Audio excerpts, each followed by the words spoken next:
Friends, today we are going to discuss about the poem From Homecoming. From Homecoming जिसके poet हैं are Parthasarathi. इनका जन्म तमिलनाडु में 1934 में हुआ था और इनकी एजुकेशन बॉम्बे यूनिवर्सिटी में इन्होंने एमए इंग्लिश की डिग्री ली थी। उसके बाद ये अब्रॉड चले गए थे। 1963 में इन्होंने लीड्स यूनिवर्सिटी में अपनी फर्दर स्टडी की थी। मेजर पब्लिकेशन इनकी थी रफ पैसेज, 1977 में पब्लिश हुई थी। उसके बाद जो उन्हें अवार्ड्स मिले थे वो थे साहित्य अकेडमी ट्रांसलेशन प्राइज। ये किसके लिए मिला था उन्हें? 1995 में उनकी जो ट्रांसलेशन थी 5th century Tamil epic the tale of anklet and epic of south India in England in 1993, इसके लिए उन्हें साहित्य अकेडमी ट्रांसलेशन प्राइज मिला था 1995 में। अब आते हैं हम पोएम के बारे में। पोएम किसके बारे में है? Homecoming portrays a picture of author's native language Tamil Nadu as he returns after living abroad. उसमें क्या है कि वो काफी टाइम अब्रॉड रहकर आए थे पोइट, तो अब उन्हें ऐसे लग रहा था कि जैसे जो उनकी जो नेटिव लैंग्वेज है जो तमिल है वो अब पहले जैसी नहीं रही है। उन्हें ऐसा लग रहा था कि जैसे उस पर काफी फॉरेन टच आ गया है, उसके ऊपर जो है काफी जो उनकी जो लैंग्वेज थी जो कि बहुत ही पुरखों से चली आ रही थी, बहुत ही अच्छी उसमें भावनाएं थी, इमोशंस थे, उस पर अब जो है एक उन्हें एलियन के जैसे, वो खुद की ही लैंग्वेज उन्हें एलियन के जैसे लग रही थी। जो उनका रिच नेटिव कल्चर था, जो उनके ऊपर काफी उनका प्रभाव रहा है सारी जिंदगी, अब उन्हें वो प्रभाव काफी कम होता हुआ दिखाई दे रहा था। उनकी लैंग्वेज ऐसा लग रहा था कि जैसे चेन्स में है, चेन्स में रहकर वो ऐसे लग रहा था कि जैसे स्टम्बल, जैसे कि लड़खड़ा रहे हैं, उन्हें ऐसा लग रहा था। और उसके ऊपर जो है अब उसकी जो लैंग्वेज है वो उसको यूज बहुत ही कम किया जा रहा था। कहीं भी कमर्शियल्स में, मीडियाज में, कहीं पर भी अब ज्यादातर इंग्लिश लैंग्वेज ही यूज की जा रही थी। इसलिए उन्हें ऐसा लग रहा था कि तमिल लैंग्वेज जो है ये एक डेड एनिमल, मरे हुए एक एनिमल के जैसे उन्हें लग रही थी। अब हम आते हैं अपनी पोएम की तरफ। पोएम में पोइट ने पर्सोना यूज किया है। Persona is a voice chosen by the author for a particular artistic purpose. Persona एक लैटिन वर्ड है जिसका मतलब होता है मास्क। इसका ऑथर्स पोएट्स यूज करते हैं जब वो अपनी बात किसी और के थ्रू कुछ और बनकर अपनी बात को बताते हैं, तब वो पर्सोना यूज करते हैं। इसमें पोएट ने सेल्फ क्रिटिसिज्म, खुद की ही आलोचना करते हुए पोएट क्या कहते हैं? I am no longer myself as I watch the evening blur the traffic to a pair of obese headlights. Blur का मतलब धुंधला और ओबीज का मतलब मोटा। वो कहते हैं कि अब मुझे ऐसा लग रहा है कि जैसे मैं खुद ही खुद का नहीं हूँ। वो कह रहे हैं कि जब मैं वापस आ रहा हूँ अपने घर की तरफ, सब कुछ ब्लर, धुंधला धुंधला दिखाई दे रहा है। क्यों? क्योंकि ट्रैफिक बहुत ज्यादा हो गया है, गाड़ियां बहुत ज्यादा हो गई हैं। हर तरफ जो हेडलाइट्स है, जो ओबीज हेडलाइट्स है, मोटी मोटी हेडलाइट्स है गाड़ियों की, बस वही दिखाई दे रही है। हर तरफ धुंधला धुंधला और जो है ट्रैफिक ही दिखाई दे रहा है, तो मुझे कुछ भी क्लियर नहीं दिखाई दे रहा है।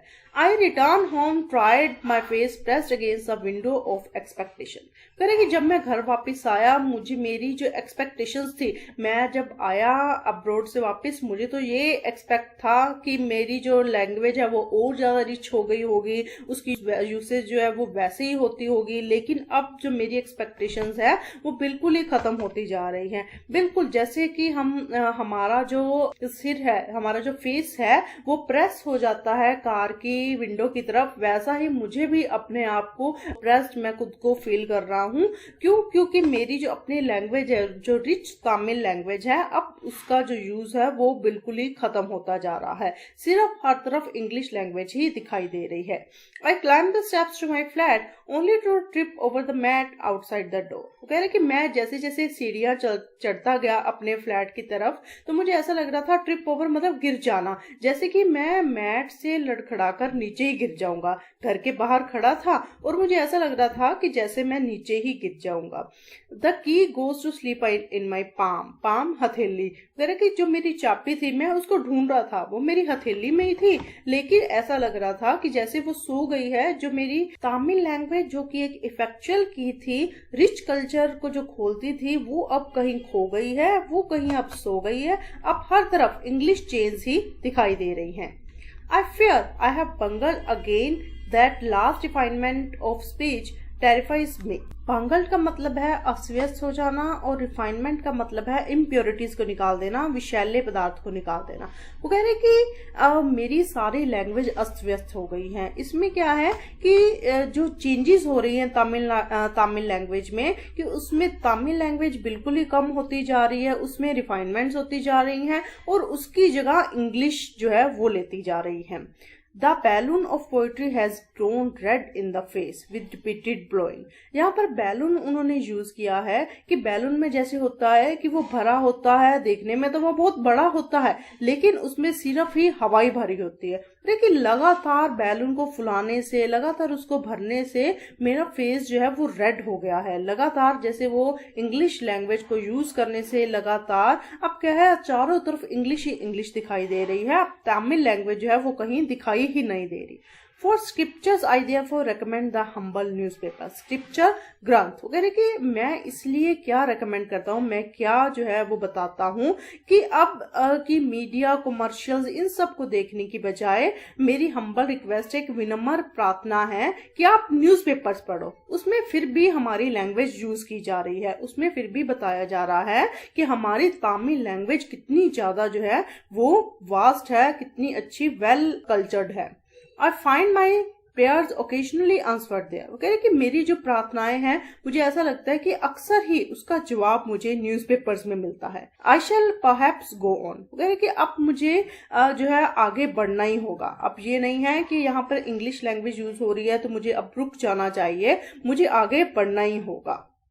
Like this unmindful of the day melting into the night। जैसे कि अनमाइंडफुल, बेफिक्री, जैसे कि पहले दिन होता है, दिन के बाद दोपहर होती है, दोपहर के बाद रात होती है, रात के बाद फिर से दिन हो जाता है। जिस तरह से नेचर अपना काम करता ही जा रहा है, जैसे कुदरती तौर पर सब कुछ अपने आप होता ही जा रहा है, होता ही रहता है, वैसे ही मुझे भी आगे बढ़ना होगा।